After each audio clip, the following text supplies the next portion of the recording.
transformadas para louvor da Tua glória, para louvor do Teu nome, Senhor. Usa, Senhor, o pastor Cláudio com ousadia, intrepidez, com poder, que a palavra pregada possa penetrar na nossa alma, nos levando, Deus, ao quebrantamento, transformando a nossa vida e nos fazendo mais parecidos com Cristo Jesus. Em nome de Jesus, nós oramos, Pai, e pedimos proteção espiritual para que a nossa vida seja para a Tua glória, Senhor. Em nome de Jesus. Amém. Amém.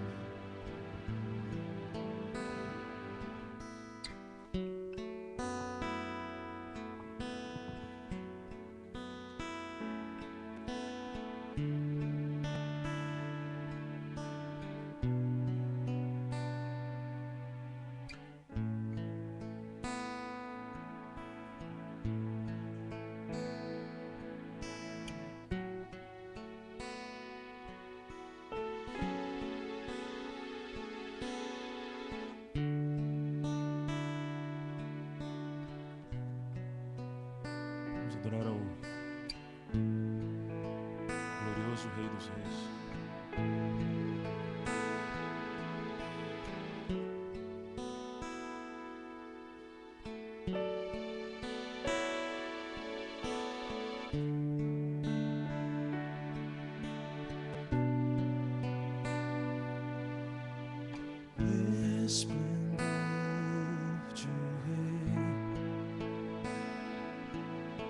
Vestido de majestade, deixa a terra se alegrar, deixa a terra se alegrar, envolve-se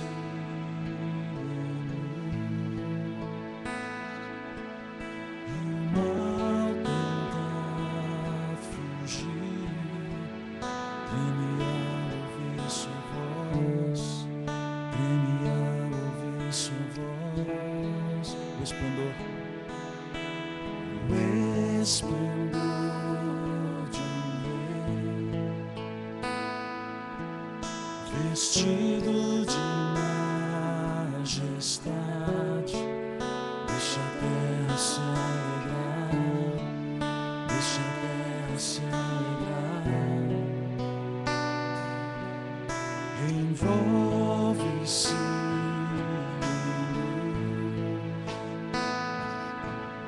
e o mal tenta fugir, treme ao ouvir sua voz, treme ao ouvir sua voz.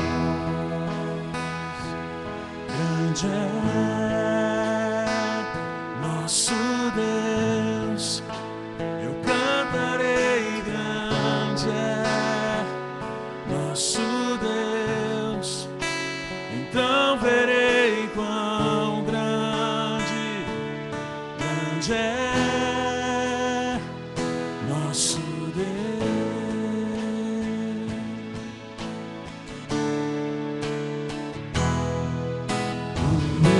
O esplendor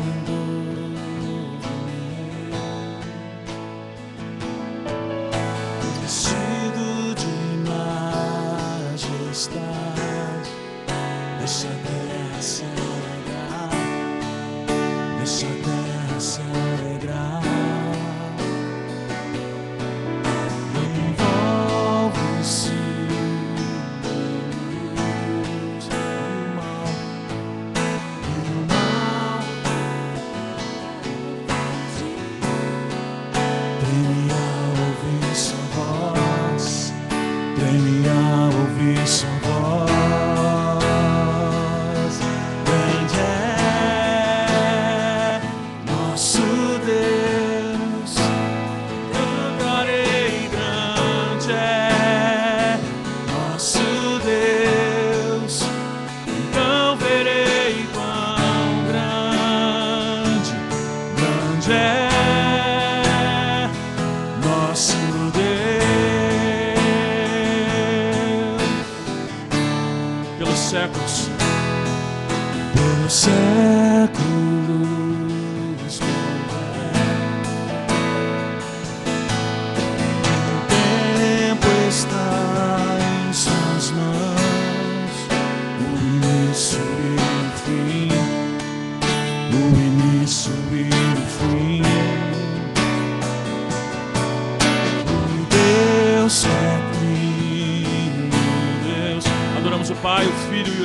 Santo, Filho e Espírito Santo, o leão e o cordeiro, o leão e o cordeiro.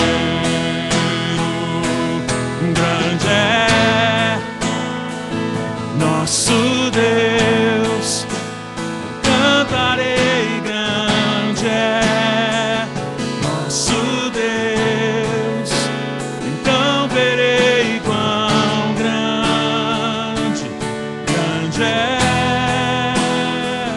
nosso Deus. Grande é o nosso Deus, vamos cantar. Grande é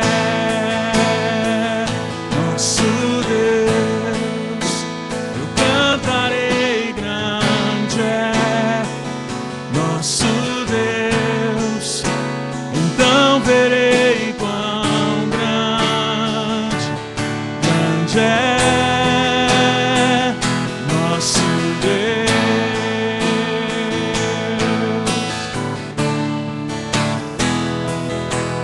Tens o nome sobre os nomes,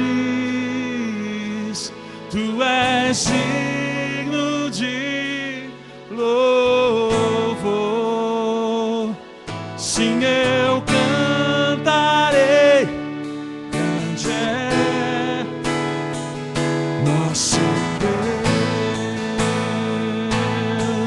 Ele tem um nome,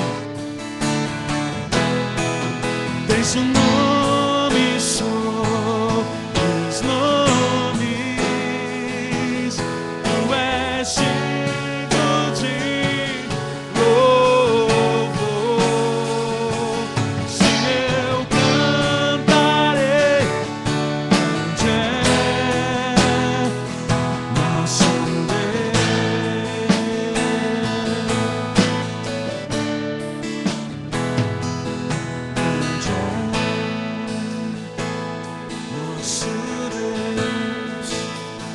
cantarei, grande é nosso Deus. Quão grande,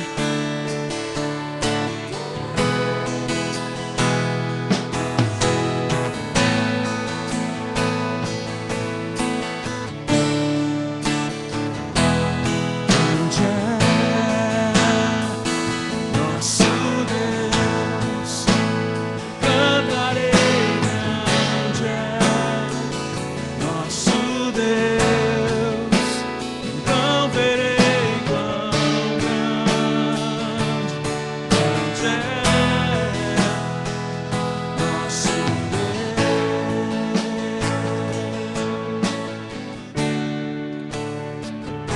nosso Deus. Deus grande, Senhor.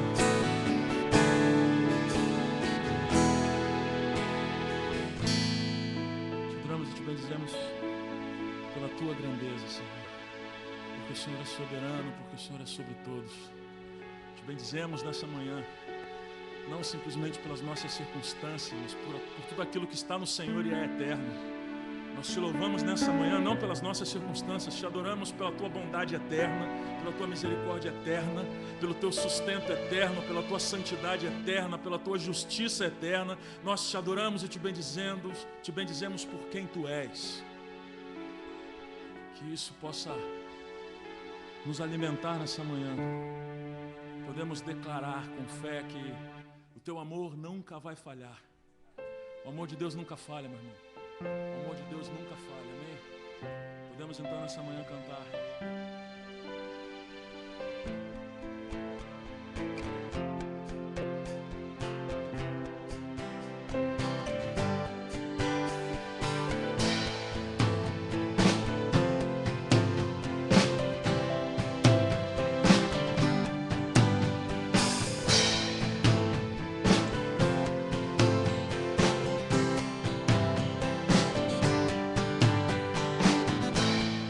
Nada vai me separar,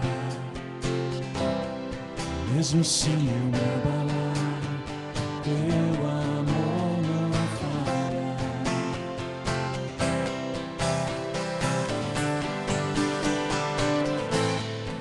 mesmo sem merecer, tua graça se derrama sobre mim, teu amor não falha.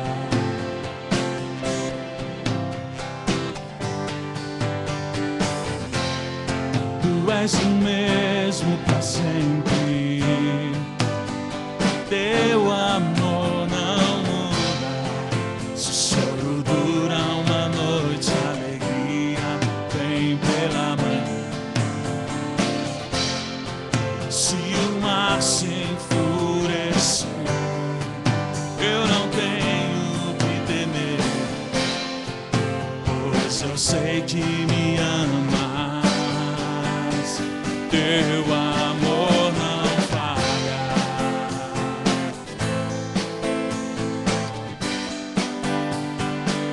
Teu amor não falha. Se o vento é forte, profundo, tua presença vem. Teu amor não falha.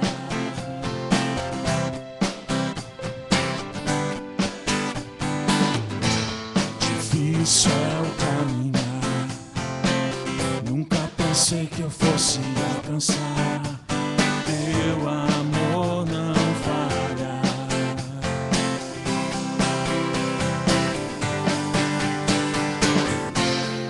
Tu és o mesmo para sempre,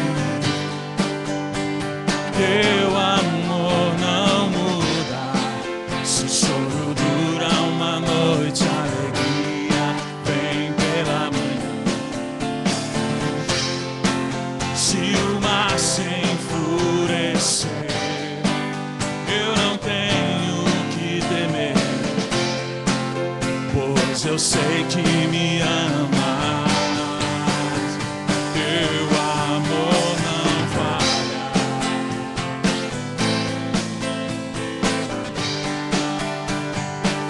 Teu amor não falha.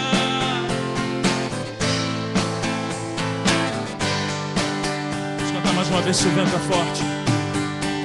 Se o vento é forte e profundo mar, tua presença vem me amparar. Teu amor não falha. Difícil é o caminhar, nunca pensei que eu fosse alcançar. Teu amor não falha. Tu és o mesmo. Tu és o mesmo para sempre. Teu amor não muda. Se o choro dura uma noite, a alegria vem pela manhã. Se o mar se enfurecer, eu não tenho que temer. Declare, pois eu sei que me ama. Teu amor não falha.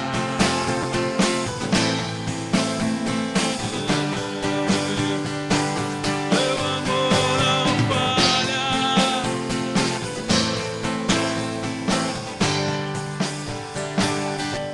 Tu fazes tudo, opere para o meu. Confiamos na tua providência. Tu fazes tudo, opere para o meu. Tu fazes tudo, opere para o meu bem. Tu fazes tudo, opere para o meu bem. Tu és o mesmo para sempre. Teu amor não muda. Se o choro dura uma noite, a alegria vem pela manhã. Se o mar se enfurecer,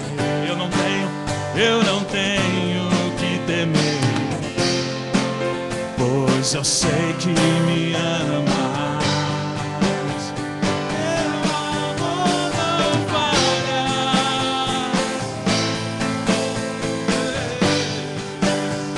Teu amor não falha. Posso em ti confiar. Teu amor não falha.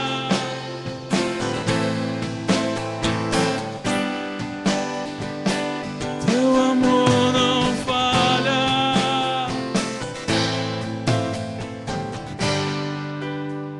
Teu amor não falha, Senhor. Podemos confiar nisso nessa manhã. Aleluia. O amor dele não falha e não muda. Aleluia. Ele sempre é bom, sempre será e sempre foi. Aleluia. E justamente pelo teu amor que não falha, nós te agradecemos e pedimos que a tua palavra fale poderosamente no nosso coração nessa manhã. Que possamos mais uma vez, através da pregação da tua palavra, testemunhar com a nossa mente, com o nosso coração o teu amor. Testemunhar com a nossa mente, com o nosso coração as tuas verdades. Nos transforma, nós te pedimos, Senhor. Fala conosco. Em nome de Jesus. Em nome de Jesus. Amém. Você pode sentar.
Bom dia, gente.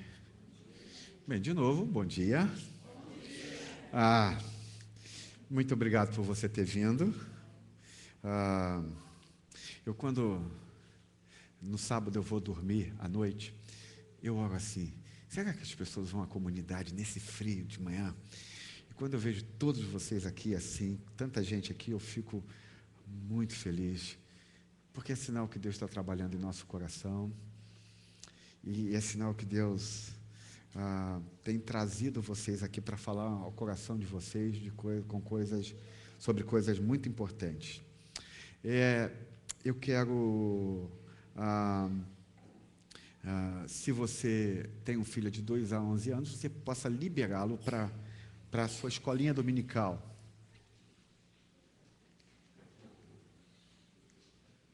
Não está funcionando o meu. Acho que nós temos que trocar isso. Comprar outro. Bem, nosso tema de hoje é mandamentos radicais, discípulos radicais. Nós vamos falar sobre sexualidade hoje. Um tema muito importante na igreja e que tem se perdido ao longo do tempo. Então, é um assunto bem delicado, mas que é um assunto extremamente bíblico para a vida de vocês. Eu queria só explicar uma coisa para você.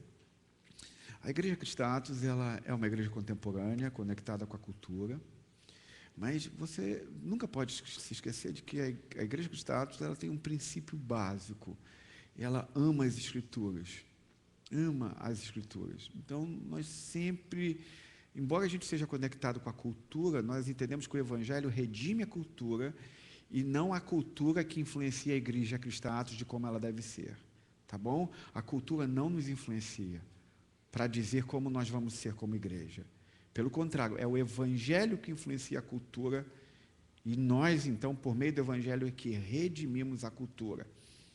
Então, é muito importante que você entenda isso, que você entenda que é a nossa expressão de maior amor para com você, é não permitir que você seja atraído pela cultura em vez de pelo Evangelho. Nós queremos que você ame o Evangelho. E como pastor, eu tenho esse zelo enorme. Há 15 anos eu estou pastoreando essa igreja. E quem me pegou lá desde o início, né, lá do iniciozinho das coisas, já entendeu um pouquinho mais de como eu amo as Escrituras e como ela é a minha paixão principal. Então, se você me perguntar, pastor, o que você mais ama, a mim ou as Escrituras? Eu vou dizer, as Escrituras. Em segundo lugar, vem você. Mas sempre as Escrituras é acima de tudo. O que eu mais amo, porque é a Deus que diz os mandamentos, é que eu devo amar acima. A gente está lidando com mandamentos radicais. Qual é o primeiro mandamento? De quê? E de toda? Isso aí, né? A gente já vai. Então, é amar a Deus acima de todas as coisas. Esse é o ponto principal. Por isso eu vou falar de sexualidade. E eu vou pedir que você abra em 1 Coríntios capítulo 6, do verso 15 ao verso 20. E em 1 Coríntios 7, do verso 1 ao verso 5. Olha, aqui esse texto é fenomenal para a gente aprender a lidar com a nossa vida sexual. Nós temos adolescentes, nós temos jovens, nós temos casais casados, nós temos pessoas que moram juntos, companheiros, e nós oramos sempre a Deus que tudo esteja certo de acordo com as Escrituras. Olha o que diz a Bíblia. Eu queria convidar você a ficar de pé para nós lermos as Escrituras Sagradas. 1 Coríntios capítulo 6, do verso 15 ao verso 20. Vocês estão enxergando aí atrás, o último aí? Dá para ler? Vamos começar a ler as Escrituras? Vocês não sabem que os seus corpos são membros de Cristo? Tomarei eu os membros de Cristo e os unirei a uma prostituta? De maneira nenhuma. Vocês não sabem que aquele que se une a uma prostituta é um corpo com ela? Pois como está escrito, vocês serão uma só carne. Verso 17. Mas aquele que se une ao Senhor é um espírito com Ele.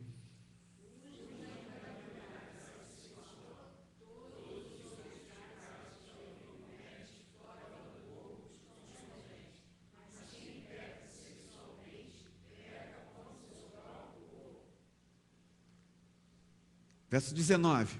Acaso não sabem que o corpo de vocês é santuário do Espírito Santo, que habita em vocês, que lhes foi dado por Deus e que vocês não são de vocês mesmos?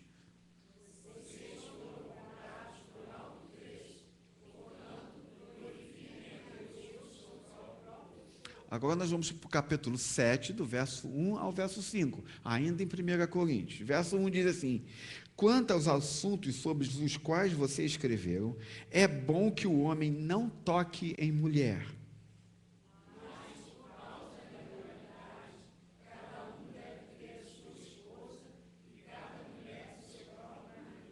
O verso 3: o marido deve cumprir os seus deveres conjugais para com a sua mulher, e da mesma forma a mulher para com seu marido.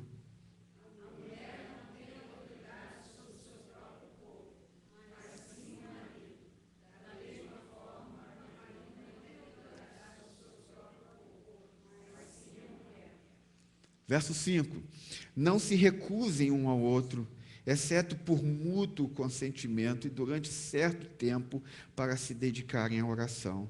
Depois unam-se de novo, para que Satanás não os tentem por não terem domínio próprio. Vamos orar ao Senhor. Pai querido, obrigado por esta manhã, peço-te por tua palavra, vela por ela, que eu possa te adorar por meio dessa pregação e te prestar culto por meio desse sermão. Eu lhe peço que a sua palavra venha de encontro aos nossos corações, de forma que a gente possa pensar bem o que o apóstolo Paulo está falando. E obrigado, Senhor, porque o cristianismo é tão fascinante que nem a nossa sexualidade o Senhor deixou de fora. Muito obrigado por isso. E é sinal que o Senhor tem que dar muito valor à nossa sexualidade. O Senhor dá muito valor ao sexo, o Senhor dá muito valor à nossa intimidade para com o outro. Muito obrigado por isso. Então, ajuda-nos a ter esse relacionamento de forma saudável, Senhor, dentro daquilo que a Tua palavra diz. Em nome de Jesus. Amém e amém. Você pode sentar, ok?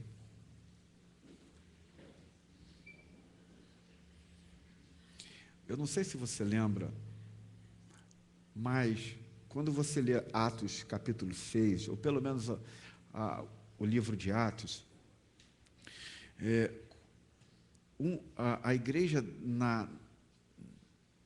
no seu início, ou no início da igreja primitiva, os romanos, que era o povo que oprimia os judeus, ou a igreja também no seu início, eles tinham duas coisas que eles ficavam espantados com os cristãos. Os romanos ficaram impactados com duas coisas que os cristãos eram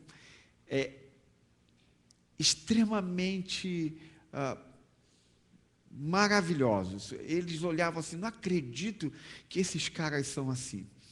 Em Atos, a primeira coisa que impacta as pessoas é que os cristãos da época primitiva, eles eram extremamente generosos. Não lembra lá em Atos que eles pegavam as casas deles, dividiam, e tem gente que usa isso para o marxismo, eu não sou marxista, é apenas um retrato da época, e diz que os cristãos viam os irmãos que estavam em necessidade, eles pegavam as suas casas e vendiam e dividiam tudo, e não tinha nenhum entre eles que passava o quê? Os romanos, quando olhavam isso, eles ficavam impactados.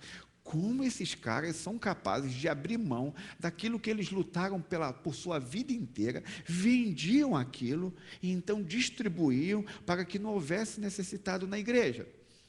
Essa era a primeira coisa que impactava os cristãos. A segunda coisa que impactava os romanos, não os cristãos, mas os romanos, eles olhavam, os não cristãos olhavam para os cristãos, a segunda coisa que impactava era a pureza sexual dos cristãos. Eles não se relacionavam sexualmente fora do casamento. E é por causa disso, diz a Bíblia e diz a história, o historiador Flávio Joséfo também vai dizer isso.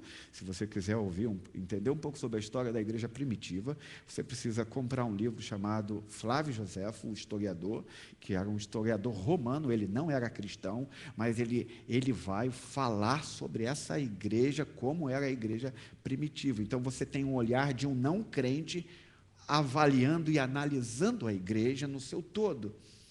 Então, a segunda coisa que impactava os não cristãos era que os cristãos eram puros.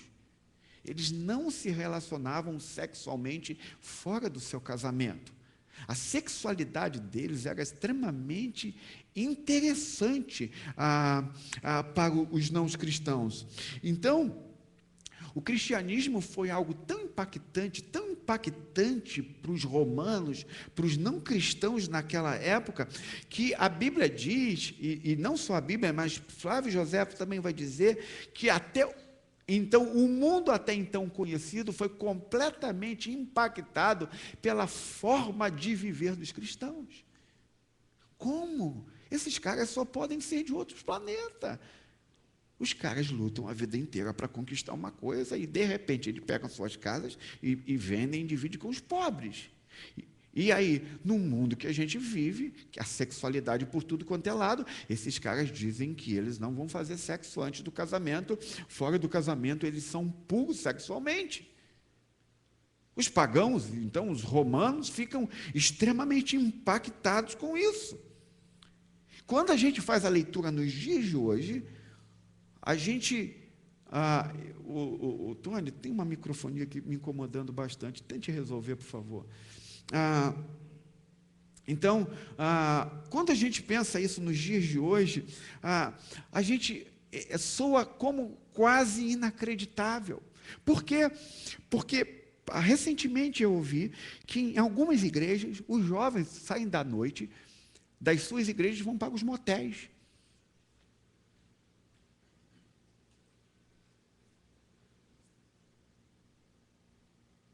Recentemente eu ouvi isso. Que acaba o culto, os seus jovens pegam suas namoradas ou namorado e vai para o motel. Então isso é como se fosse quase inacreditável nos dias de hoje, você pensar na pureza cristã. Na pureza do relacionamento. Agora, uma coisa que a gente precisa entender é o que está acontecendo. Então, quando as pessoas olhavam para os cristãos na época da igreja primitiva, eles diziam uma coisa: vocês só podem ser de outro planeta, não é possível. Como eu posso me relacionar sexualmente? Como vocês podem se guardar para o dia do casamento? Vocês não são desse mundo. Agora, uma das coisas mais interessantes é que, normalmente, a gente, quando olha para a questão da sexualidade, a gente pensa que é só a igreja cristã, ou só o cristianismo, é que orienta os seus membros para que mantenham a pureza sexual. Mas isso não é verdade. A Bíblia e o cristianismo diz que nós devemos só ter relacionamentos sexuais no casamento. Mas não é só o cristianismo que ensina sobre isso, o Islã também ensina sobre isso. Se você ler alguma coisa sobre o islamismo também tem o seu padrão de ética moral, onde diz que seu relacionamento sexual só deve ser quando você se unir à sua esposa ou seu marido. O judaísmo também tem esse mesmo tipo de postura, no sentido de que você só deve ter relações sexuais no seu casamento. Os católicos romanos também, se você for procurar um padre e conversar, como é que eu devo viver a minha vida sexual? Ele vai dizer que a sua vida sexual, ela só é autorizada por Deus, segundo a Bíblia, que você viva no seu casamento, quando você se casar. Então é muito importante que você pense isso, porque a ideia que se tem em geral é que tão somente o cristianismo é que lida com a questão de ética nas nossas relações sexuais. Mas talvez você possa me dizer o seguinte: pastor, peraí, os tempos mudaram. Pô, a igreja primitiva, primeiro século. Qual é, pastor? Jesus não tinha microfone, você tem. Os tempos mudaram. Imaginemos, então, sobre a sexualidade no dia de hoje. Aí você me diz o seguinte: pastor, se os tempos mudaram, o cristianismo também tem que mudar a sua forma e tem que repensar a sua forma de enxergar o sexo e acompanhar a sociedade de hoje. Não é sinal que a igreja parou no tempo e que ela então precisa repensar, ela precisa se atualizar. Porque a ideia que eu tenho é que a igreja simplesmente parou. Quando se trata de sexualidade, a igreja parou no tempo. Mas o que você precisa entender com essa pergunta, e eu entendo a sua pergunta, será que a igreja parou no tempo? Será que realmente a igreja precisa repensar a sua sexualidade? Será mesmo? Deixa eu explicar uma coisa.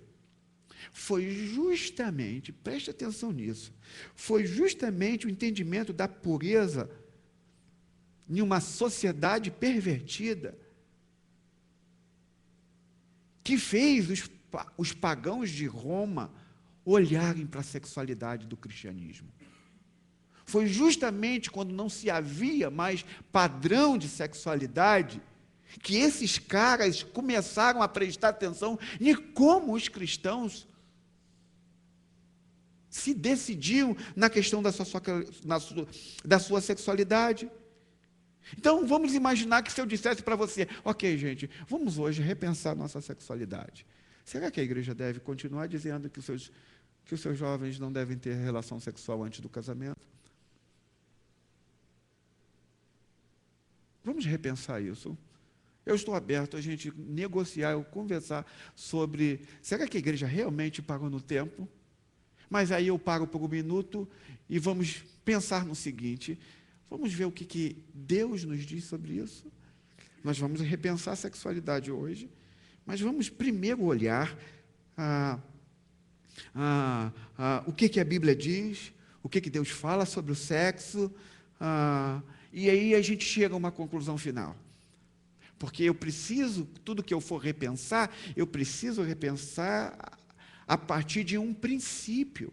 Eu creio que há um Criador, eu creio que alguém me criou, e eu creio que se há um Criador, a base da minha vida moral está aliançada ou atrelada a esse Criador na qual eu creio. E esse Criador que o cristianismo crê é o Deus da vida deles. Então, como que a gente pode pensar sexualidade hoje, contemporânea? Você precisa entender que na época dos romanos, quando a igreja primitiva estava impactando a igreja local, a sociedade local, com a pureza na sua sexualidade, havia duas filosofias que estavam influenciando a sexualidade. Qual é a primeira filosofia? Alguém sabe? Alguém já ouviu falar de amor platônico? O que é o amor platônico? O relacionamento é saudável desde que ele não haja sexo, porque o sexo é sujo. Toda vez que você pensar em sexo, ele é algo sujo. Então essa era a primeira corrente filosófica. Olha, o corpo é mau, a alma é boa, então logo quando você faz sexo com alguém, esse sexo é sujo. E o pensamento filosófico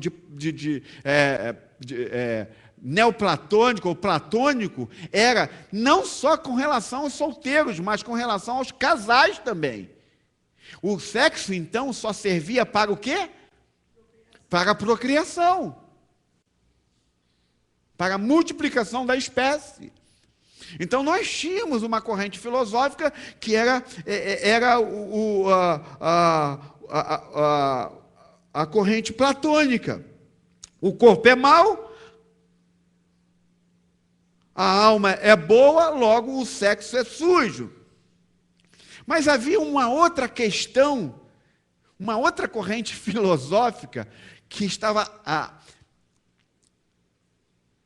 permeando a igreja de Corinto, porque esse texto está falando de uma igreja, da igreja de Corinto.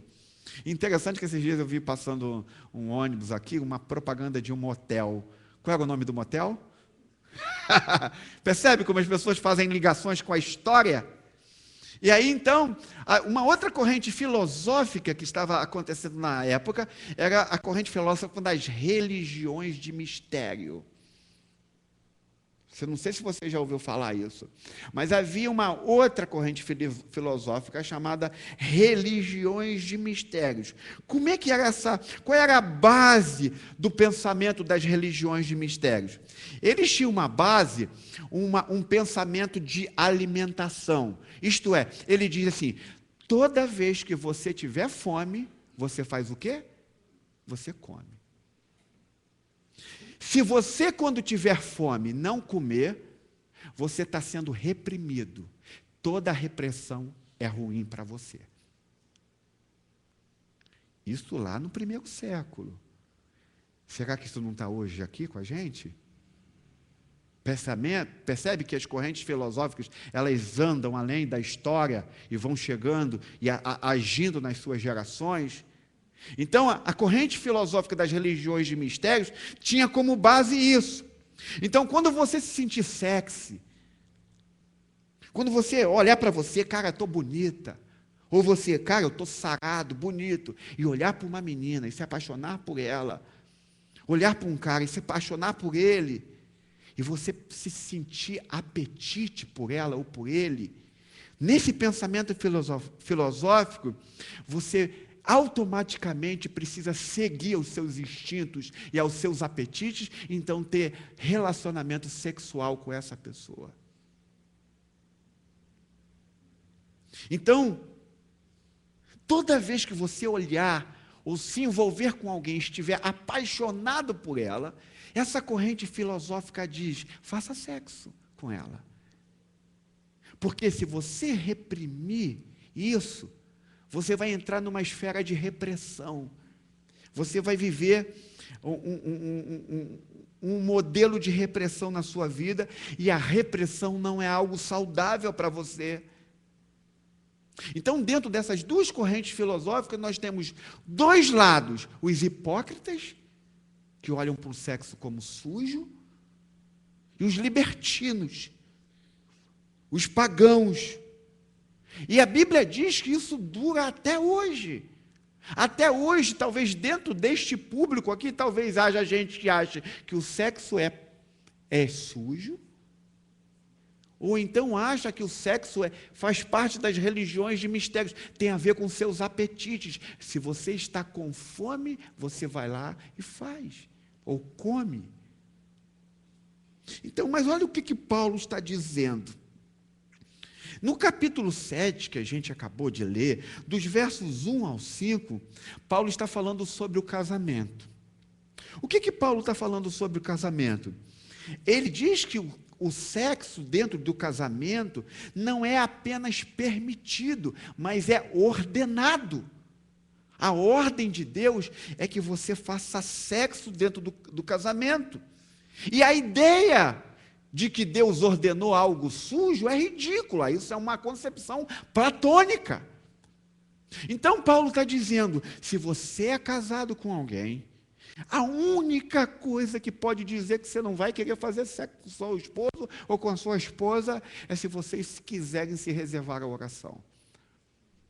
Isso por pouco tempo também.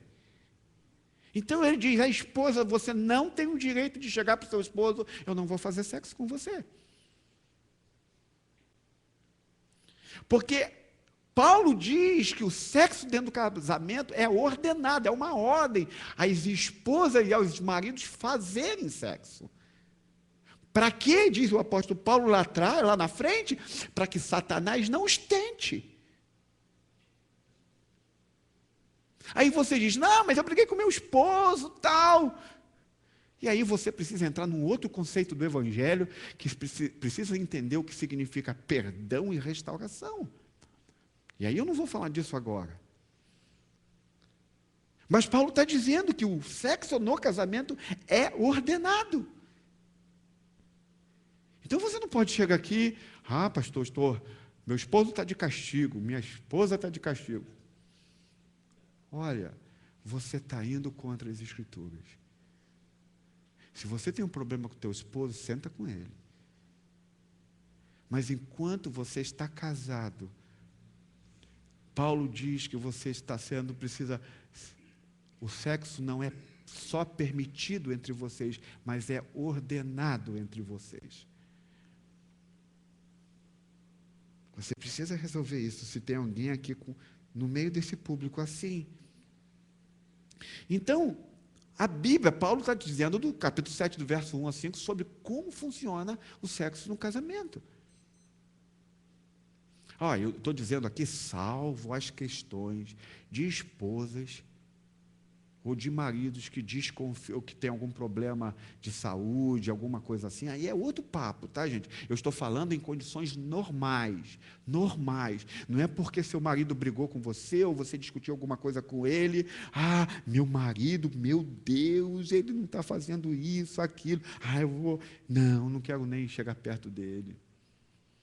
Paulo diz que se você é um cristão, você está errando. Eu não estou dizendo, pastor, então eu vou tratar meu esposo ou minha esposa como uma máquina. Não é isso. Paulo diz que se você fizer isso, você está tendo um relacionamento sexual platônico. Para você o sexo é sujo. Você precisa ter a alegria do sexo. E eu vou já explicar isso com você. Então preste atenção. A Bíblia sempre tratou o sexo de forma clara e franca. Quando você lê Cantares é o quê? É a amostra de um relacionamento amoroso e sexual com sua esposa. Tem muita gente que no antigo, porque era influenciada pela visão platônica, por exemplo, muitos dos puritanos, muitos dos nossos estudiosos passados, quando pegavam Cantares de Salomão, por causa da influência platônica, eles olhavam Cantares olhando simplesmente que aquilo era um relacionamento entre Jesus e a igreja. Mas não era. Aquilo era um relacionamento entre um homem e uma mulher. Por causa da influência platônica. Eles liam aquele texto assim. Então, Cantares é uma amostra disso. No Antigo Testamento, por exemplo, gente, e hoje que eu fiquei de marcar o meu tempo, nem marquei, meu Deus do céu. No Antigo Testamento, olha como que Deus, quando olha a sexualidade de forma tão maravilhosa, ele chama Israel de quê? Você já leu o Antigo Testamento, quando Deus chama Israel? Ele chama Israel de sua esposa, e ele diz que ele é o marido de Israel. Uma estrutura sexual plena. Eu vou explicar isso para vocês. Eu não estou dizendo que a relação de Deus com a igreja, ela tem um sentido literal do que eu estou falando aqui. Mas no Antigo Testamento, Deus diz assim: vocês são a minha esposa e eu sou o marido de vocês. Várias vezes no Antigo Testamento, Deus é revelado como aquele que abre os seus braços e coloca a igreja entre os seus braços de amor. No Novo Testamento, em Cristo, a igreja é chamada de quê, gente? A noiva do Cordeiro, e ele é o quê? O seu noivo. Toda a relação de Deus com a igreja, de Deus com Israel, de Cristo com a igreja, é uma relação de marido e mulher. Marido e esposa, noivo e noiva. Mostrando que Deus vê a beleza no seu casamento.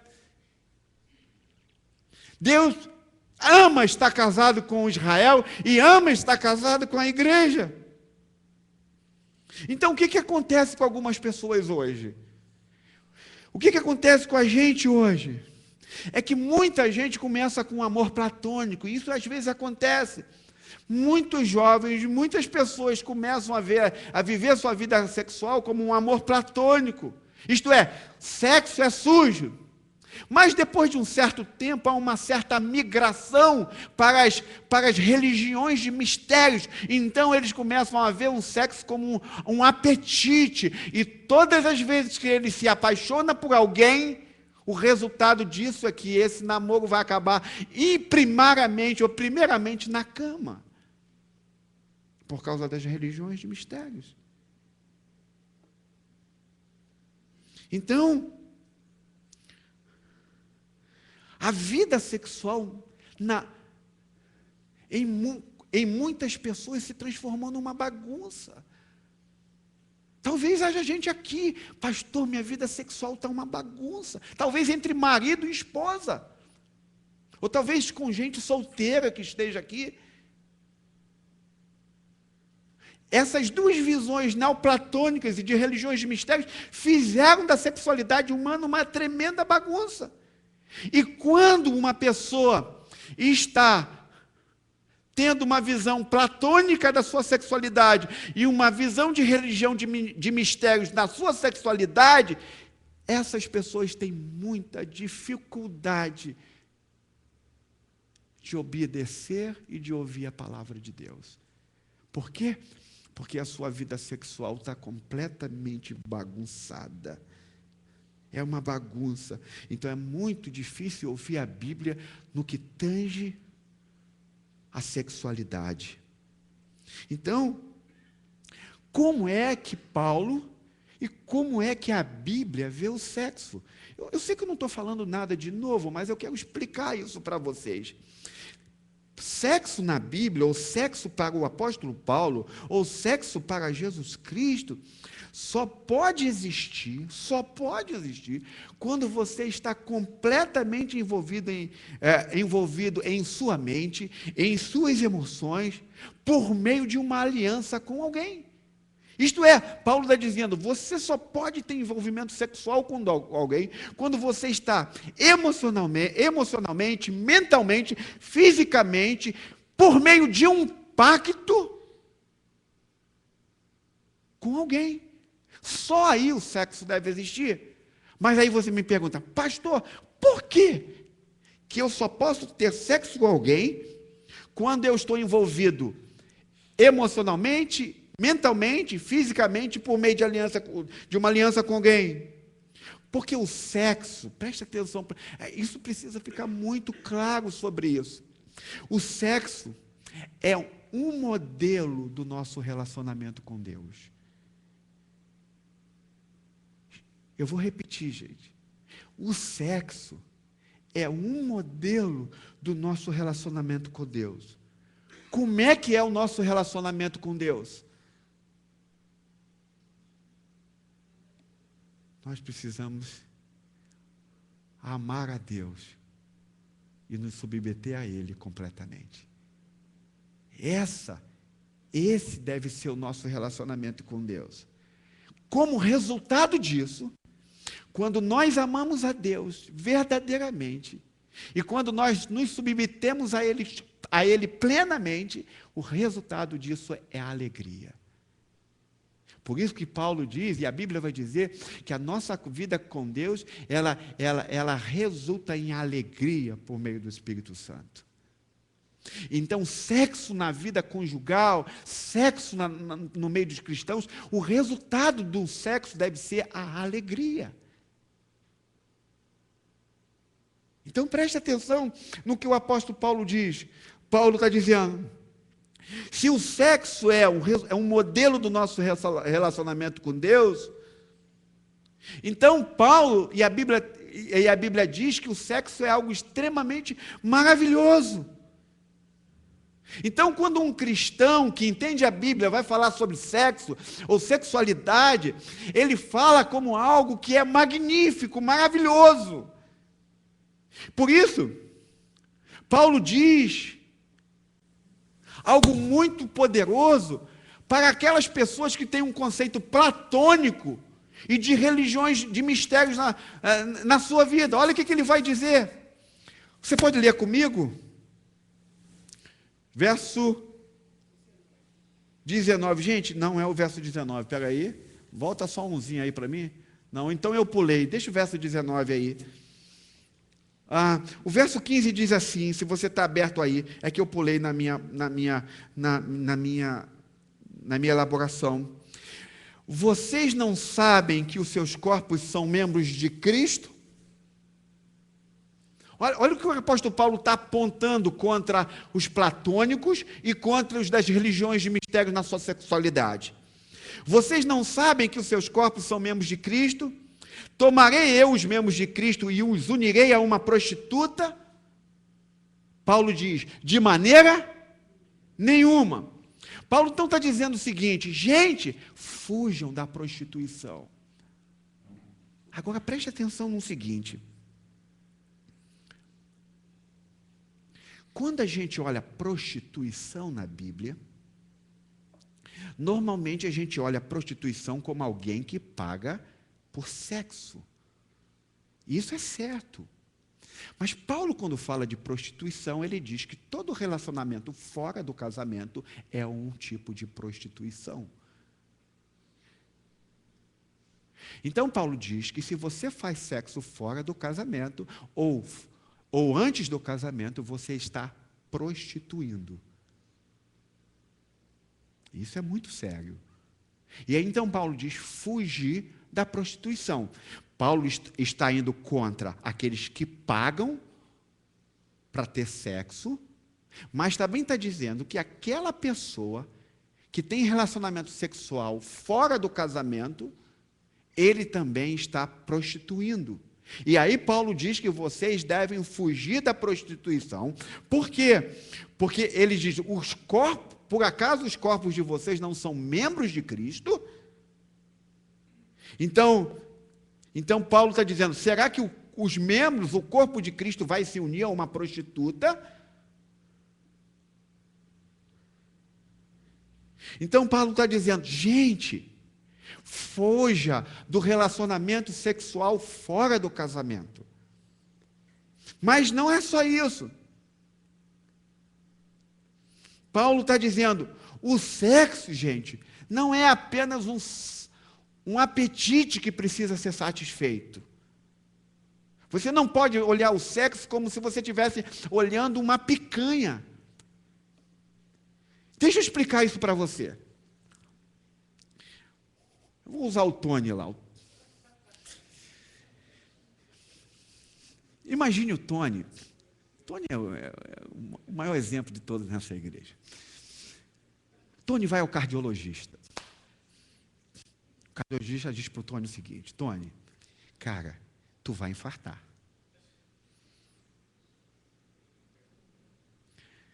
Se tu não parar de comer o que você está comendo, tu vai morrer. Se você não fizer exercícios físicos, você vai morrer. No outro dia, Marcelo Ferreira, que é um amigo dele, cadê ele? Está por aqui não. Chama o Tony e diz assim, cara, estou fazendo uma picanha bacana aqui. Ou então o Alex também, cadê o Alex? Também não está aí, né? Chama o Tony e diz assim, Tony, cara, estou fazendo churrasco, vai rolar uma picanha fantástica. Olha que o médico, o dia antes, disse assim, se tu comer esse tipo de coisa, se botar gordura na tua artéria, tu vai infartar, tu vai morrer. Mas no outro dia, cara, tem um churrasco aqui em casa, vamos comer. E aí Tony vai, se senta, Marcelo, o Alex, pega aquela picanha, aquela bordinha de gordura lá no finalzinho, mal passada, suculenta. As mulheres sempre gostam de mais bem passado, os homens sempre de mais mal passado. Tony, quando senta para comer aquilo, Tony diz assim, cara, isso é um veneno. Me desculpe, gente, é isso que ele diz?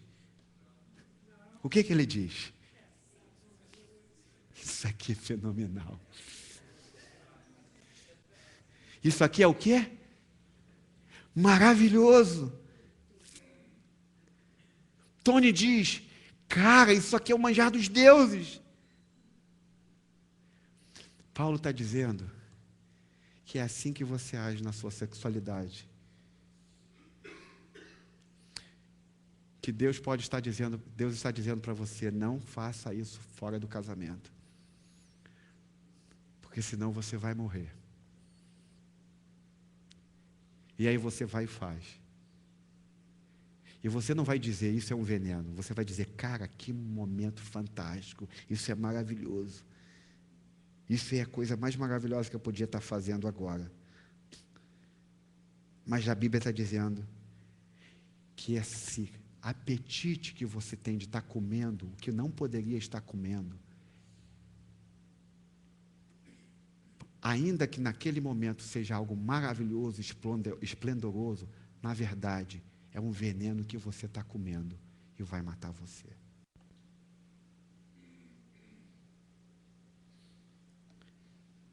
Porque a Bíblia diz, e Paulo diz, que você está tendo um apetite desordenado e em desacordo com o que você precisa.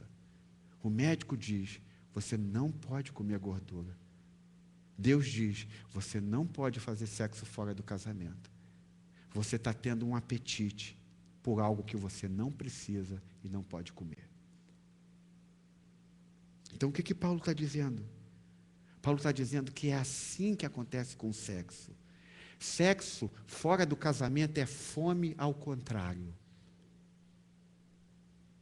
Você está comendo de algo que não precisa comer. A Bíblia diz que sexo é algo glorioso. Mas quando ele é praticado em pecado, isto é, fora do casamento, ele se torna um veneno mortal para a sua vida. Ele vai te trazer ao escravismo. Então, Paulo diz que quando o sexo é usado de forma pecaminosa, você está comendo ou tomando um veneno contra si mesmo. Então, aí vem o verso 19. Acaso não sabem que o corpo de vocês é o quê, gente? Santuário. Vamos todos juntos dizer, gente? Acaso não sabem que o corpo de vocês é o quê? Que habita em vocês, que lhe foi dado por Deus e que... Vamos de novo, que vocês não são de vocês mesmos. Paulo está dizendo, se vocês estão com medo de algo que não devem comer, porque isso é um veneno contra vocês, se vocês estão com apetite desordenado, Paulo diz que vocês estão pecando de uma maneira profunda, e aí ele diz, fujam da prostituição. Paulo está dizendo, olha, vocês não são platônicos, nem liberais, nem libertinos. E Paulo então diz, vai começar a dar uma diretriz sobre a nossa sexualidade. Mas que diretriz é essa que Paulo vai dar sobre a nossa sexualidade? Verso 15, verso 16. Vocês não sabem que os seus corpos são membros de Cristo? Tomarei eu os membros de Cristo e os unirei a uma prostituta? De maneira nenhuma. Vocês não sabem que aquele que se une a uma prostituta é um corpo com ela? Pois como está escrito, os dois serão uma só carne. Paulo está dizendo o seguinte, ó gente, o sexo é ordenado por Deus, dentro do casamento, porque o sexo, na Bíblia, significa que quando a gente faz sexo com alguém, é porque a gente está dizendo assim, eu pertenço a você, e você me pertence. Eu sou teu, e você é meu. Para a Bíblia, sexo é dizer, eu sou totalmente teu e você é totalmente meu. Por isso que Paulo diz, não saia como uma prostituta. Não realize, não faça sexo fora do casamento. Por quê? Porque quando você faz sexo com alguém fora do casamento, você faz um relacionamento físico, mas que todas as outras áreas da tua vida não estão envolvidas nisso. Entende? Paulo diz, você só deve ter relações sexuais com alguém que você ama e com alguém que você tem aliança, pacto, compromisso. É isso que o apóstolo Paulo está dizendo. Por quê? Porque Paulo diz que quando você se relaciona sexualmente com alguém fora do casamento, você se une a ela ou a ele, fisicamente.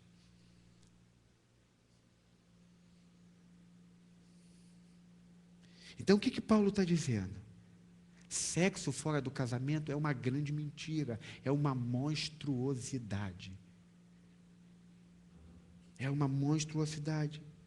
É por essa razão que a Bíblia diz que você não deve o sétimo mandamento, que a gente está falando sobre os mandamentos, é não adulterarás.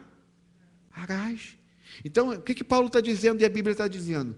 Se você está casado com uma pessoa, você não deve ter relacionamentos sexuais com uma outra pessoa, fora do casamento, porque você, que não seja casado. Ok, Paulo diz assim, olha, Cláudio, se você é casado com a Cris, você não pode ter um relacionamento sexual com uma outra mulher, ainda que ela não seja casada. Você não pode ter. Mas não é só isso que Paulo está falando sobre adultério. Paulo está dizendo que adultério também, segundo a Bíblia, é que você jamais pode ter um relacionamento sexual fora do casamento. Eu já falei isso está atrelado a uma vida de prostituição. Que a sociedade hoje vê isso como algo extremamente normal. Então, mas como é que a gente pode enxergar isso de maneira mais profunda? O que é uma aliança? Alguém sabe o que é uma aliança aqui? É um pacto. É um compromisso de vida. Então, Paulo está dizendo, você só pode ter relacionamento sexual com alguém quando você tem um pacto de vida com essa pessoa. E quando é que se dá esse pacto de vida com essa pessoa? Diz a Bíblia, quando, gente? No casamento. Então, Paulo está dizendo, qualquer cristão que quer se casar, precisa saber que você está se casando com um pecador e com uma pecadora. Então, a aliança é o quê? É um pacto que você faz com alguém para a vida inteira. Por isso, então, você pode se relacionar sexualmente com alguém que você fez esse pacto. E esse pacto, segundo a Bíblia, se dá no casamento. Mas Paulo está dizendo, e também a Bíblia vai dizer, que toda vez que você for fazer um pacto com alguém, ou vai se casar com alguém, esse pacto você precisa ter a consciência que você está se casando com alguém que é pecador e que você também é pecador. Então presta atenção. O que é um casamento? É quando duas pessoas, aqui tem muita gente casada e tem gente aqui que vai casar. O que Paulo está dizendo? É que quando duas pessoas se casam e entendem que são pecadoras, essa pessoa sabe que você está casando com alguém que é egoísta e que você também é egoísta. Então deixa eu explicar para você.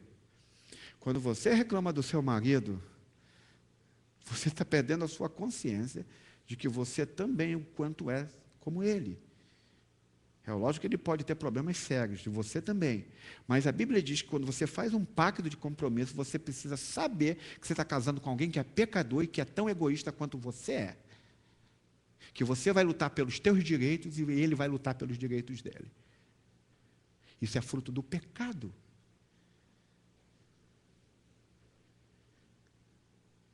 Então você não pode se esquecer, os jovenzinhos aí quando forem se casar, não podem se esquecer que vocês são pecadores e vão casar com alguém pecador.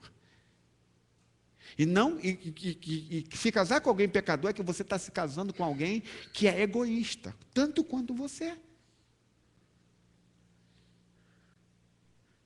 Tanto quanto você. Quais são as maiores brigas no casamento? Ah, fulano não faz aquilo que eu acho que ele deveria fazer.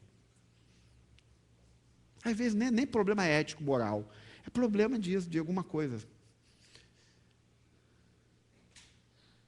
Então, casamento, gente, diz a Bíblia, o apóstolo Paulo vai dizer, que é uma aliança.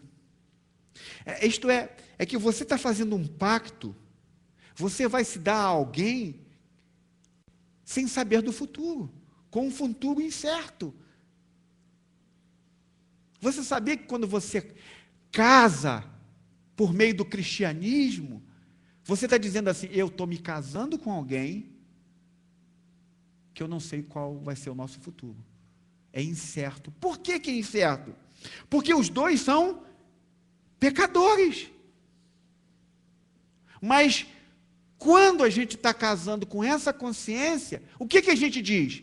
Ainda Cris, que eu não saiba o que vai acontecer comigo e com você daqui a 20 anos, eu quero te dizer uma coisa, que eu vou fazer de tudo para que o nosso lar seja um lar seguro. E eu vou ser leal a você enquanto nós estivermos vivos. Isso é um pacto. Então eu estou dizendo para Cris, ou então Cris está dizendo para mim, se eu falar isso para ela, ela vai me matar. Cláudio, não importa, se você ficar gordo, tá legal. Eu vou ficar com você. Se você ficar doente, Cláudio, eu vou estar contigo. Se você perder o emprego, Cláudio, eu vou estar contigo. Se você, por algum momento na sua vida, ficar grosseiro, rude, estúpido, eu ainda vou estar contigo. Isso é pacto. Isso é aliança. Entende? E eu tenho 20... Quantos anos de casamento, Cris? 21. 21. E isso já aconteceu de tudo no nosso casamento. Mas nós fizemos um pacto. E o pacto que é, ainda que a gente não saiba do nosso futuro como pessoa, nós fizemos um compromisso de tornar o nosso lar seguro. E por isso que nos dá força de nós continuarmos e permanecermos juntos. Mas como é que a sociedade pensa? Cris, estou me casando com você hoje, porque hoje você me atende às minhas necessidades. Mas se daqui a um tempo você só pensar em dinheiro, só pensar nisso, naquilo, e não atender mais às minhas necessidades, então eu vou embora.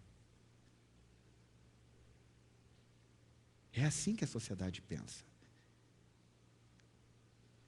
E é assim que parte de gente da igreja está pensando. Pastor, hoje meu marido não está mais correspondendo. Esse conceito não é bíblico. Minha esposa não está mais correspondendo. Esse conceito não é bíblico, porque quando nós nos casamos, nós sabemos exatamente que estamos casando com um pecador e com uma pecadora, e que dois são egoístas, e que os dois vão aprender a viver por meio da graça do Evangelho de Cristo Jesus. Então esse papo de que minha esposa ficou gordinha, e meu marido ficou barrigudo, e eu vou me separar dele, não rola. Porque o cristão não faz um pacto com as expectativas de que a dia as coisas vão estar dentro do acordo. Pelo contrário, o cristão faz um pacto, porque nesse pacto diz que nós vamos viver juntos até que a morte nos separe. Eu tenho consciência que Jesus também tem, que muitas pessoas não conseguem viver isso é verdade, por causa da dureza do nosso coração. Mas o apóstolo Paulo e a Bíblia está dizendo que nós não casamos baseados nas nossas necessidades atuais. Nós não casamos baseados nisso. Nós nos casamos baseados em compromissos anteriores. Então, por isso que Paulo diz que quando você se une a uma prostituta, você está construindo uma unidade física com ela, onde todas as outras áreas da sua vida não correspondem. Então, o que aconteceu foi uma monstruosidade. Mas não é só isso. E eu vou terminar, agora sim eu vou terminar. Meu Deus, hoje eu achei que esse sermão seria o mais curto que eu faria na igreja, mas eu não consigo. Preste atenção. Mas não é só isso que a Bíblia vai dizer. A Bíblia vai dizer que quando você faz sexo fora do casamento, teu coração começa a ficar endurecido. Preste atenção nisso. Isso é muito sério. Paulo diz que quando você é uma pessoa que estabelece sexo fora do casamento, o seu coração, e a Bíblia diz que o seu coração fica mais endurecido. Enquanto mais endurecido fica teu coração, fica mais difícil fazer pactos e alianças.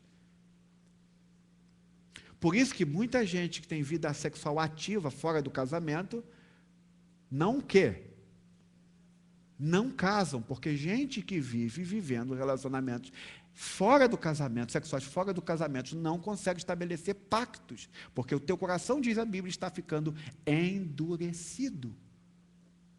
Mas por que teu coração fica endurecido quando você faz sexo fora do casamento? Porque diz a Bíblia que você joga fora, dá um chute no papel real do sexo na tua vida. Qual é o papel do sexo segundo a Bíblia? O papel do sexo na vida de uma pessoa é dar confiança a ela. Então, por exemplo, quando é que um casal acha que o marido está adulterando ou a esposa está adulterando? Quando normalmente eles começam a deixar de relacionar-se o quê? Por quê? Porque quando o sexo no casamento não está sendo executado, é como se você estivesse perdendo a confiança nele. Paulo então vai dizer na Bíblia que o papel do sexo é criar confiança na pessoa, no relacionamento. Então, o que Paulo está dizendo? Que toda vez que você se relacionar fora do seu casamento, sexualmente, você vai ser uma pessoa que não vai confiar mais em ninguém e também não vai ser confiável a ninguém. Daí é que quando se casam, há uma grande força de ciúme acontecendo. Entende?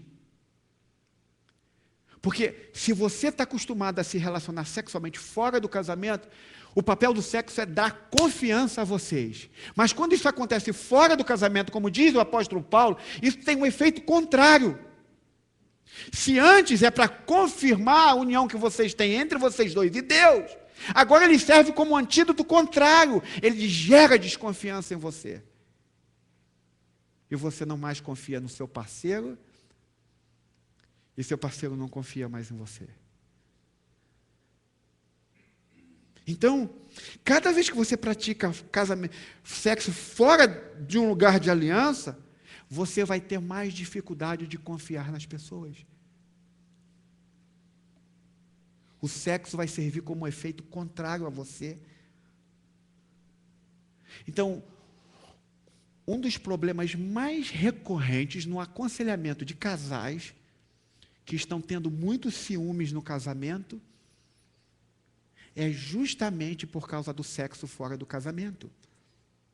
Ou por causa de uma história familiar onde na vida dos seus pais houve muita traição.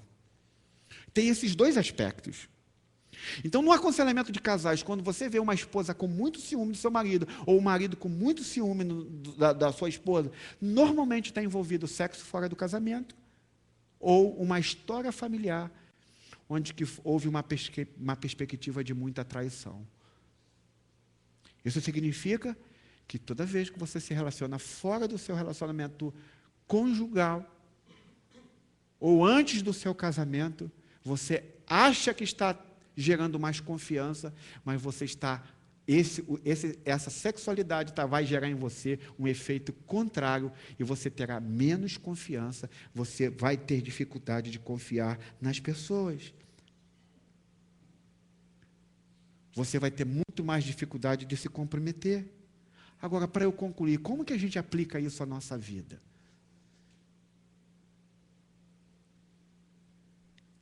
Quanto aos solteiros que estão aqui, os solteiros têm muita dificuldade, os jovens solteiros têm muita dificuldade com a sexualidade ou com o sexo, porque normalmente eles vivem sozinhos. Sozinhos. Então, toda pessoa que vive sozinha, ela vai ter a tendência de ter uma aptidão para a questão do sexo. Os solteiros são assim. Não é só um solteiro aqui que age assim. Normalmente são assim. Agora, olha que coisa incrível. O sexo, ou a sexualidade, ou o casamento foi inventado por causa de quê? Hein? Gênesis, gente? Por causa da solidão. Quando Deus cria uma mulher ou faz uma mulher, ele viu que Adão estava só. Então, é difícil para um solteiro se manter numa sexualidade sadia, justamente por causa da solidão. Por isso que Deus diz assim, não é bom que ele continue solteiro, ou só. E aí ele cria quem? Uma mulher para ser a sua adjuntora, para que ele não possa ficar só. Então o sexo foi inventado por causa da solidão. Então, duas coisas importantes que vocês devem guardar para a gente ir embora, ceiar e adorar o Senhor.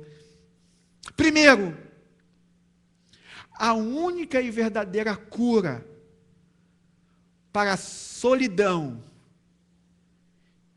e o sexo fora do lugar do casamento é a sua intimidade com Deus. Tenha intimidade com Deus. E Ele vai suprir esse momento de solidão que você está tendo. Ele vai te ajudar nisso. Ele te dará o escape. Ele é Deus que te ama e Ele cuidará de você. Segundo, quando você, não se esqueça, quando você se relacionar com seu namorado ou com sua namorada, ou com alguém fora do casamento, não se esqueça disso. Terá efeito contrário na tua vida. O efeito desse sexo vai ter efeito contrário. Em vez de você se sentir menos solitário, você vai se sentir mais solitário.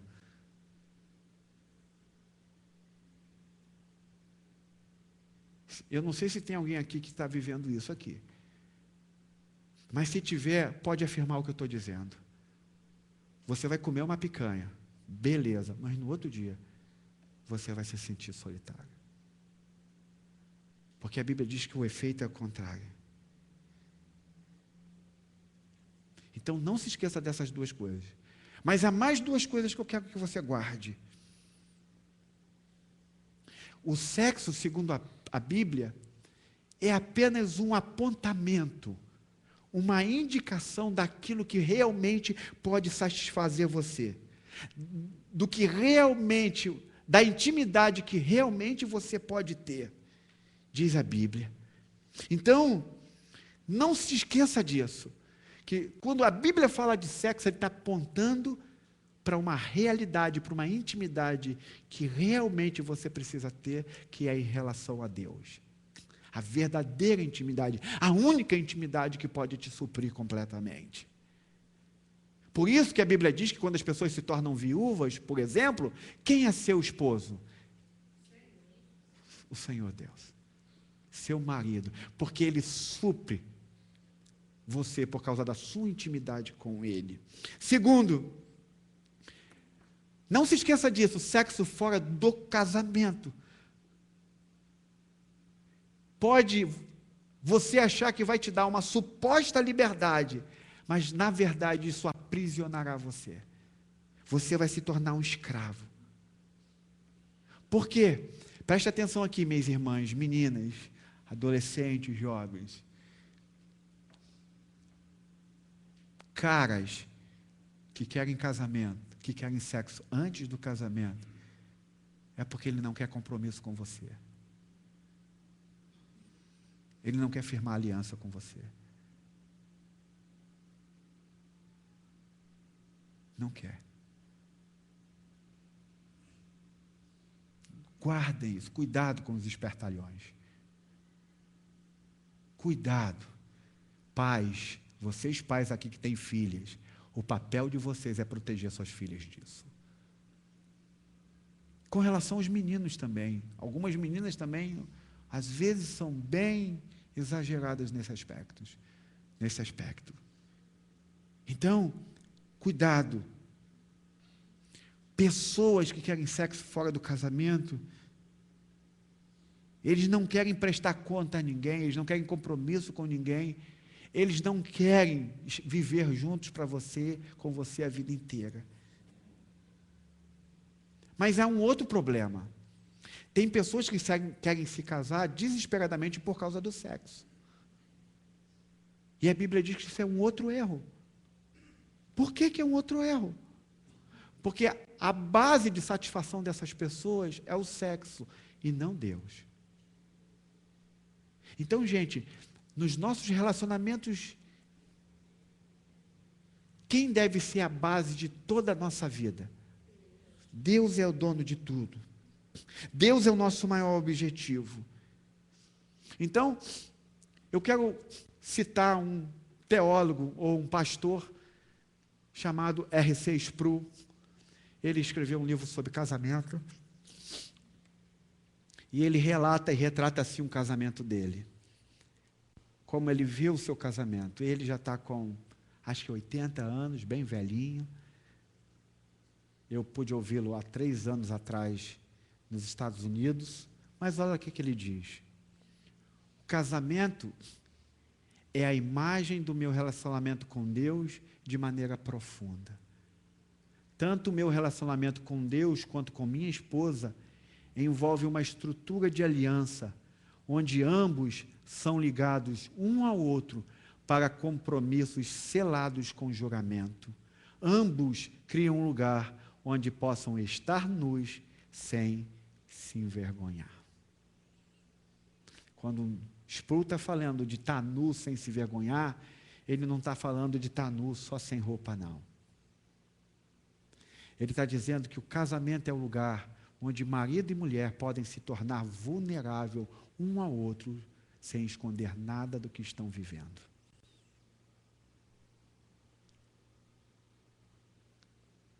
Eu quero concluir, mas talvez você diga assim, pastor, e se eu já chutei o balde, e se eu já fiz besteira? Agora eu estou entendendo tudo que você está falando. Mas se eu já meti os pés pelas mãos, o que acontece comigo? Eu digo para você, se arrependa. Se arrependa. Mas pastor, eu já fiz, não importa. Eu quero te dar um exemplo de Maria Madalena, que está aos pés de Jesus. Chorando. Ela entra na casa de um fariseu e ela é mal vista. E ela cometeu muitos pecados, ela é tida como uma mulher vil, com relacionamentos sexuais fora do casamento.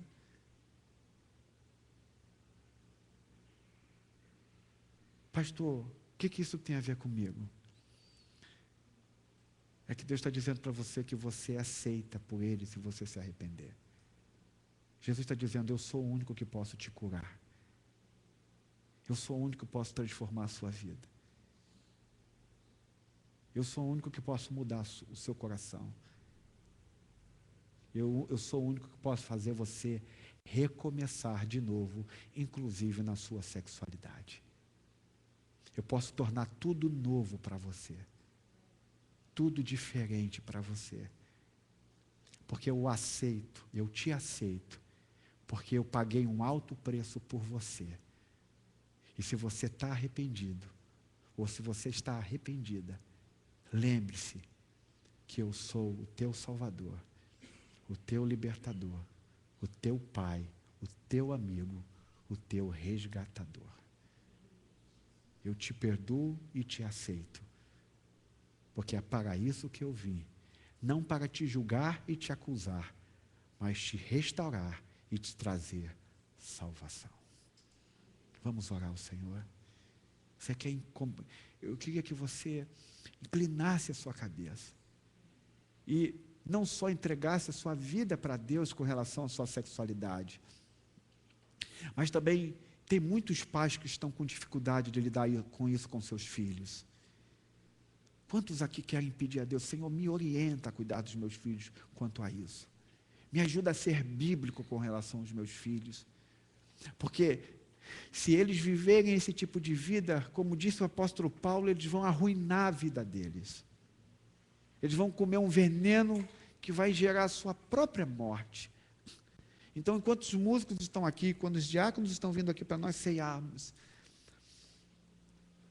Jesus está dizendo para você: não importa o seu passado, eu te amo. Jesus está dizendo para você: eu posso curar você. Você foi comprado por bom preço. Não importa o que você tenha feito, não importa as decisões que você tenha tomado equivocadas na sua vida, você se arrepende? Então eu quero te dizer que eu te amo, e que eu posso curar você ainda hoje, e que eu posso restaurar você ainda hoje, porque eu quero o melhor para você, eu quero o melhor para a sua vida, eu quero o melhor para o teu coração. Ore ao Senhor, entregue a sua vida ao Senhor. Se você é pai, mãe, talvez você esteja casado hoje, mas se equivocou nas decisões que você tomou até o casamento. Se arrependa e peça perdão, hoje é dia disso. Porque talvez se você viveu uma vida equivocada no passado e se casou, você vai dizer: que moral eu tenho para falar com meus filhos? Que exemplo eu tenho para dar a eles? Você está se esquecendo que você já foi perdoado, que você já foi livre por Deus, que você já foi aceito por Deus, porque você já se arrependeu. Então você pode sim ensinar seus filhos. Você pode sim, de fato, dizer: eu cometi um pecado, e isso trouxe esses danos ao meu coração. Mas eu quero te dizer: não faça isso, porque a Bíblia diz que você não pode viver assim. Eu quero orar para que não só os jovens que vão se casar daqui a um tempo, ou vão namorar, mas os nossos casais tenham uma sexualidade sadia. Eu preciso disso, Cris precisa disso, vocês precisam disso. Nós precisamos de uma vida onde a nossa sexualidade seja curada pelo nosso Salvador. Que ela não seja nem platônica, nem de religiões de mistérios. Mas que a nossa sexualidade aponte definitivamente para a nossa intimidade com Deus. Que é uma intimidade de aliança, de amor e de submissão a Ele. Então entregue a sua vida a Deus. E nós vamos orar. Eu quero te dar 1 minuto para você orar por isso. Entregar sua vida a Deus. Entregar seus filhos na mão de Deus agora. Entregar tudo que envolve aquilo que nós falamos ao Senhor nesta manhã.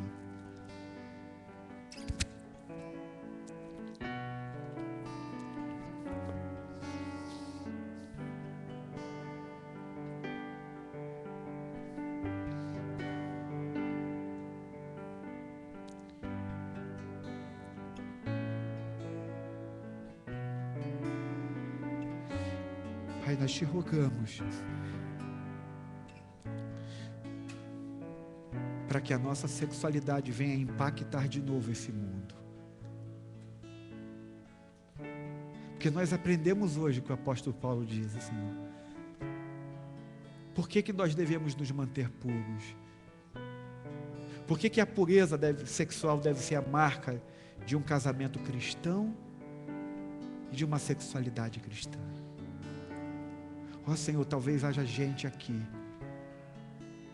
que por causa da sua desobediência esteja sofrendo os efeitos contrários daquilo que fez, mas que estão aqui hoje dizendo: Senhor, Eu estou arrependido. Eu estou entregando a minha vida a Ti.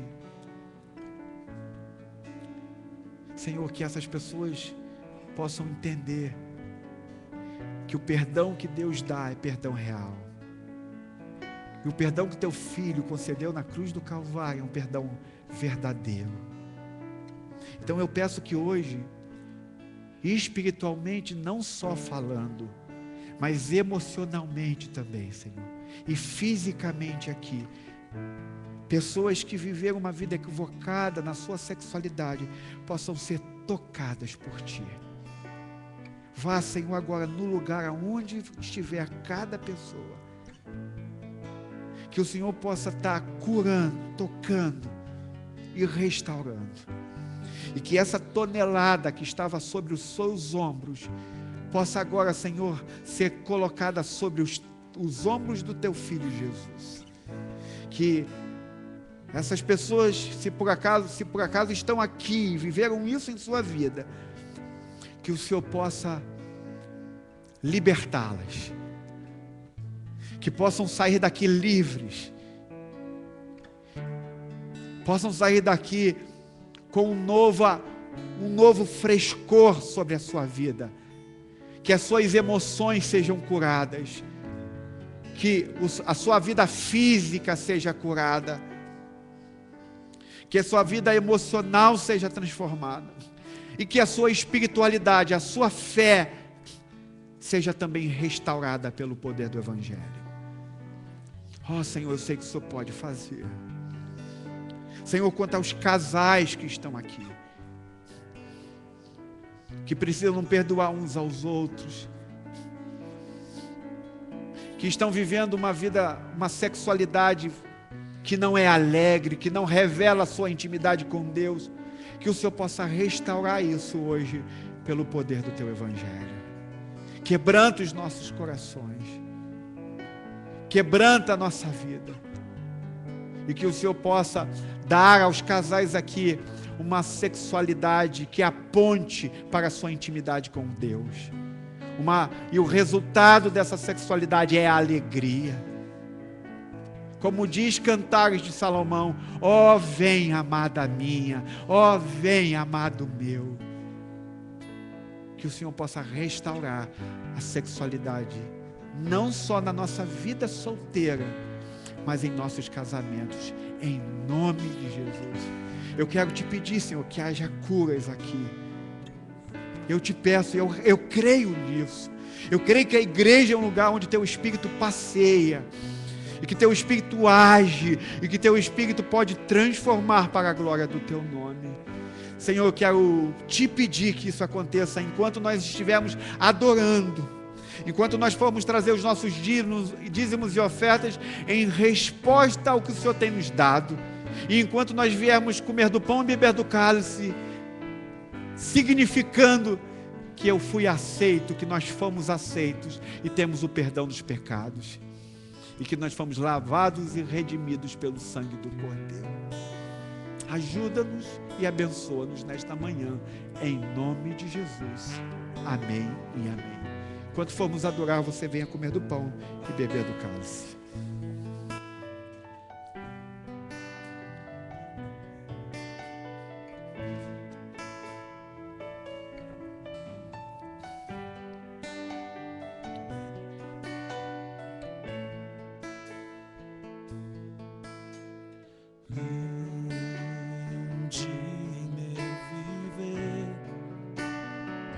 Sem que eu provasse a culpa em meu ser, tudo que eu tinha eram esses trapos sujos, mas você me amou.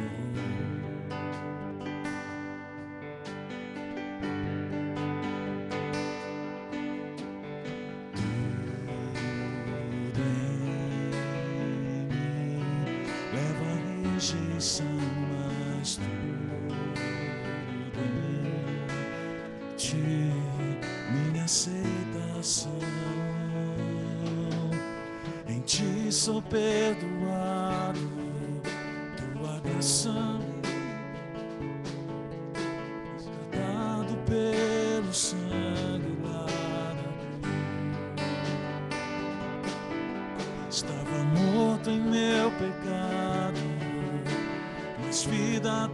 trouxeste a mim, reconciliado em misericórdia, a tua cruz eu me apego,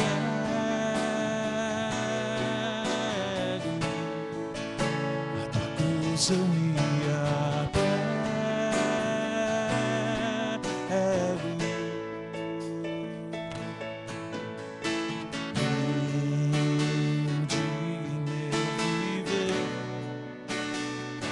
sem que eu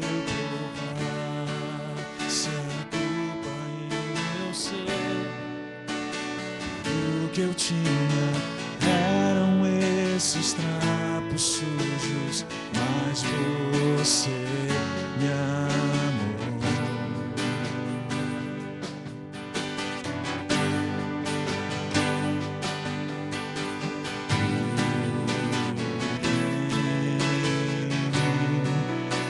Rejeição, mas tudo em ti, minha aceitação,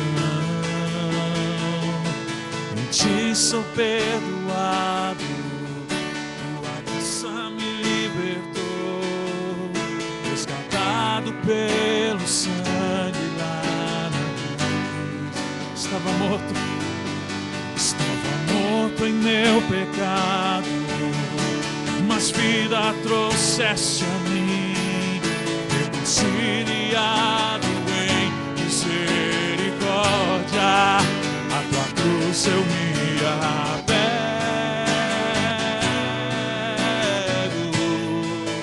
a tua cruz eu me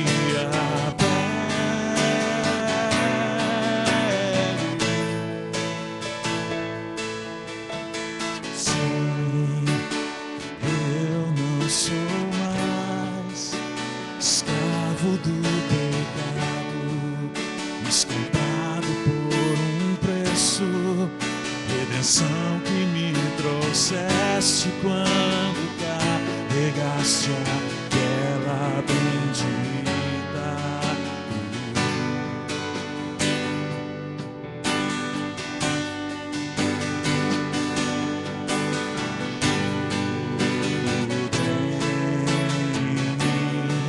leva a rejeição, mas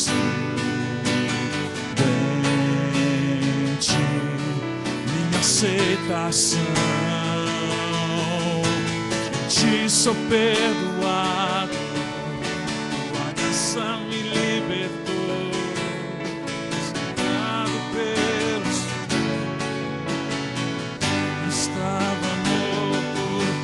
estava morto em meu pecado, mas vida trouxeste a mim, reconciliado em misericórdia, a tua cruz eu me apego,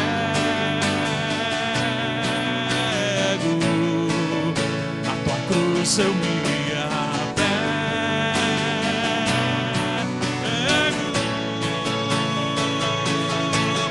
Na cruz encontro a morte, encontro a vida, tua graça me encontrou.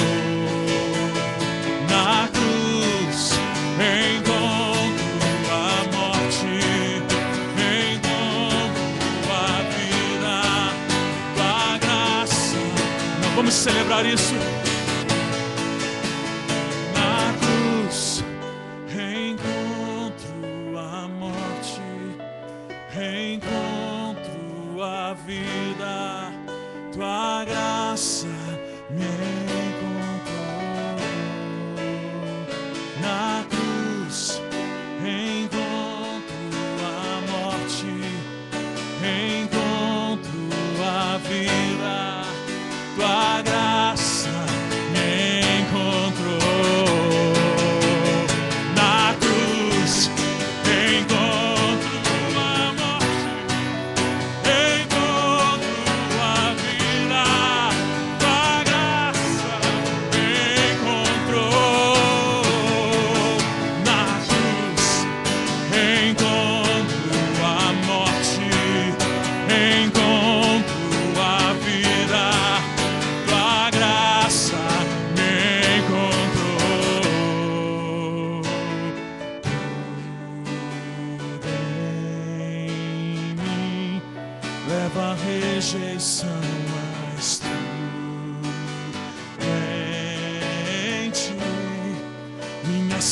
aceitação em mim, leva a rejeição, mas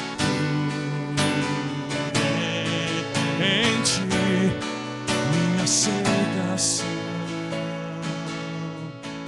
Em ti sou perdoado, tua graça me libertou, resgatado pelo sangue lá na cruz. Estava morto em meu pecado, mas vida trouxeste a mim, reconciliado em misericórdia. A tua cruz eu me apego, a tua cruz eu me apego.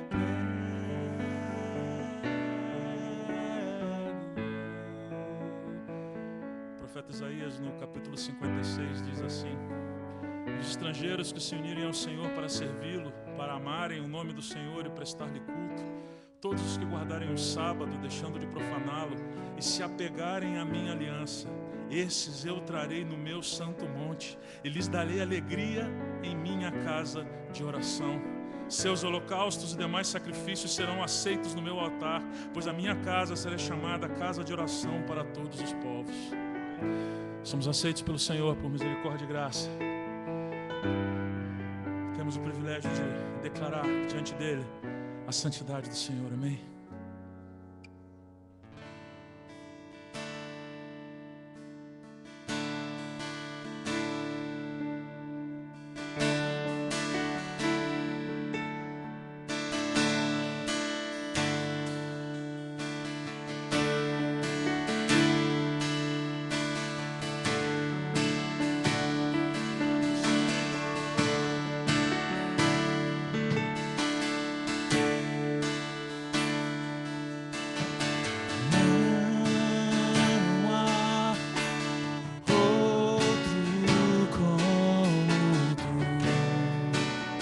Só tu és Deus.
Declara agora: Senhor da minha vida. Senhor da minha vida. Senhor do meu coração. A ti levanto as minhas mãos para te adorar. Sempre proclamar teu nome é santo, o teu nome é santo,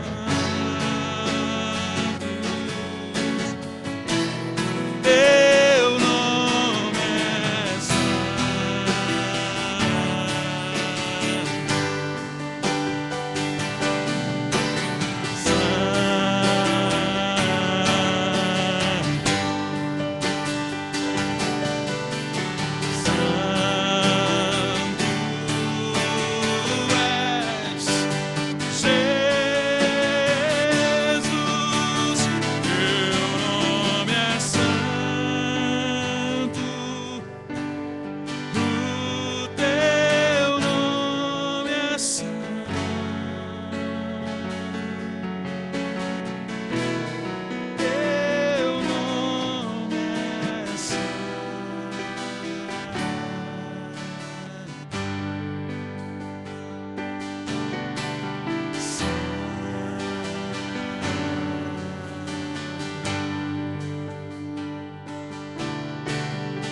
a tua santidade, Senhor.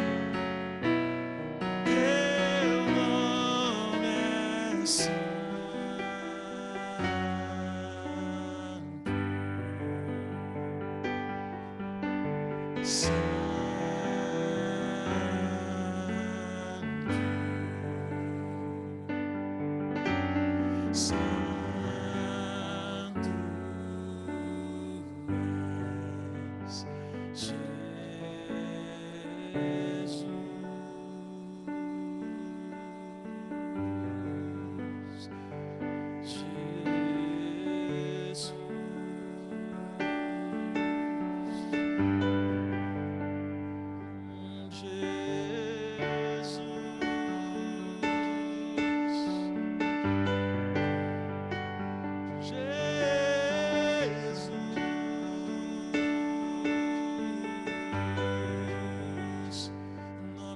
De Jesus,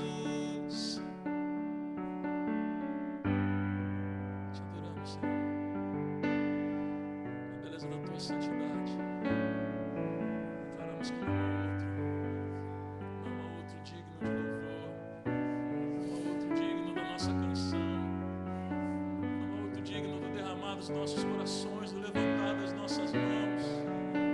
Não há outro digno de louvor, não há outro digno das nossas vidas. Nos entregamos completamente ao Senhor. Nos rendemos a Ti, Senhor, a Tua palavra pregada nessa manhã.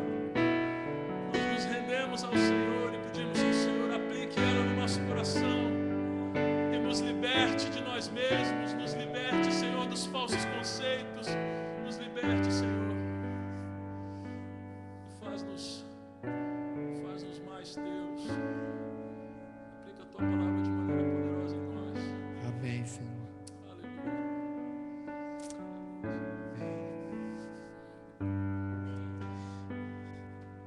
Vamos para casa. Que Deus possa estar restaurando a nossa sexualidade para a glória dele. Quero convidar você a vir de novo hoje à noite. Que traga seus amigos. Deus tem falado conosco, meus irmãos. Deus nos ama. Vamos orar para ir para casa. Me perdoe pelo horário. Mas eu quero te dizer que embora a gente tenha um horário, um dia na sua presença é melhor do que, às vezes, 1000 fora dela. Às vezes não, como 1000 fora dela. Nós temos que aproveitar esses momentos que Deus nos dá para curar a gente, para restaurar a gente, alimentar a nossa fé. Que Deus te ajude nisso. Vamos para casa, vamos orar. Pai querido, obrigado por esta manhã. Quero na minha oração incluir, te agradecer pelo culto de mulheres que aconteceu ontem aqui. Obrigado por nós termos quase 60 mulheres estudando a Tua Palavra e ouvindo a Tua voz. Obrigado pela vida da irmã Nícia e a equipe que está trabalhando. Obrigado também pelo encontro dos homens, liderado pelo Vladimir. Onde também nós tivemos quase 26 pessoas, 26 homens lá, também unidos em oração, em comunhão, porque nós estamos velando pelos nossos lares, pela nossa vida, pela nossa igreja, por essa cidade. Senhor, vai aumentando a nossa fé, nos torna um. Nós queremos pedir, Senhor, que o Senhor nos livre e nos guarde do mal, que nós possamos estar firmes para a glória do Teu nome. Senhor, eu quero te pedir que o Senhor nos leve para casa, e que a graça do nosso Senhor Jesus Cristo, o amor de Deus Pai e a comunhão do Espírito Santo seja com todos vocês, desde agora e para todo sempre. Amém e amém. Eu quero pedir a você que você se cumprimente alguém que está perto de você, dê um abraço, um bom dia e Deus abençoe vocês.